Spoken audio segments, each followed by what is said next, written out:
রক্তের বন্যায় action action direct action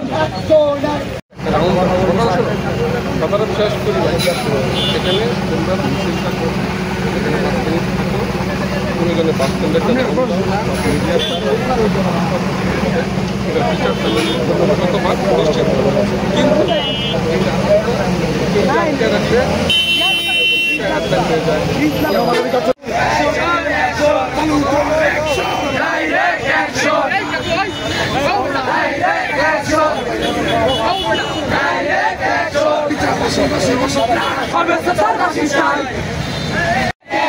প্রাইভেটের action direct action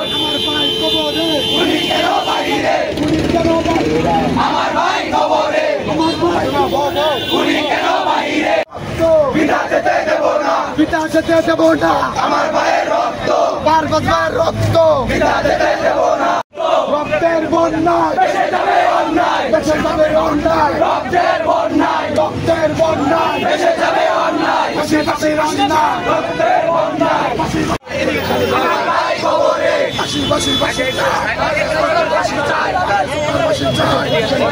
আমার ভাই কবরে গুলি কেন বাহিরে গুলি কেন বাহিরে আমার ভাই কবরে আমার ভাই কবরে গুলি কেন বাহিরে গুলি কেন বাহিরে বিনা যেতে দেব না আমার ভাইয়ের রক্ত বিনা যেতে দেব না আমার ভাইয়ের রক্ত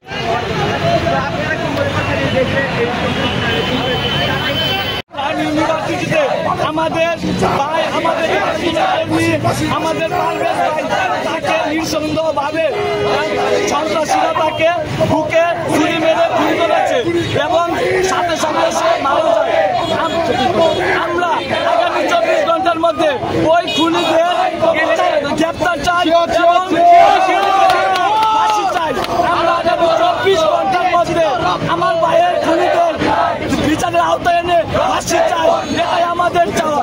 যদি বিচার না করে তাহলে এর দায় এই অন্তর্বর্তী সরকার তার নিতে হবে। গত বিকাল 4টার দিকে বালুকা বিরুনিয়া আমাদের প্রিয় ছোট ভাই ছাত্র দলের কর্মী প্রাইম এশিয়া ইউনিভার্সিটির 223 ব্যাচের শিক্ষার্থী মোহাম্মদ পারভেজ মিয়াকে নৃশংসভাবে বৈষম্য বিরোধী ছাত্র আন্দোলনের ক্যাডাররা তারা নৃশংসভাবে হত্যা করেছে। এই হত্যার প্রতিবাদে আমরা বিক্ষোভ মিছিল এবং প্রতিবাদ করেছি।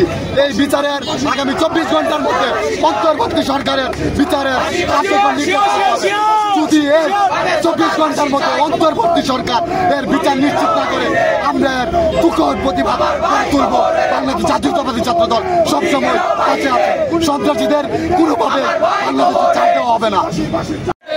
বালুকার সন্তান সে প্রাইম এশিয়া ইউনিভার্সিটির ছাত্র, তাকে গতকাল বিকাল 4 ঘটিকায় কিছু আততায়ী সন্ত্রাসীরা করে নিহত করেছে। আমরা এই ষড়যন্ত্রের প্রতিবাদ জানাই।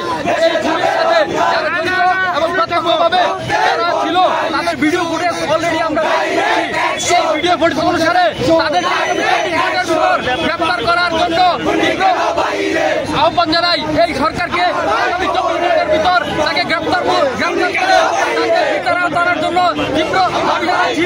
যতক্ষণ পর্যন্ত খুনিদেরকে গ্রেপ্তার করা না হবে আমরা ভালুকা উপজেলা ছাত্রদল সহ বাংলাদেশে এই ব্যাপারে দুর্বার আন্দোলন করে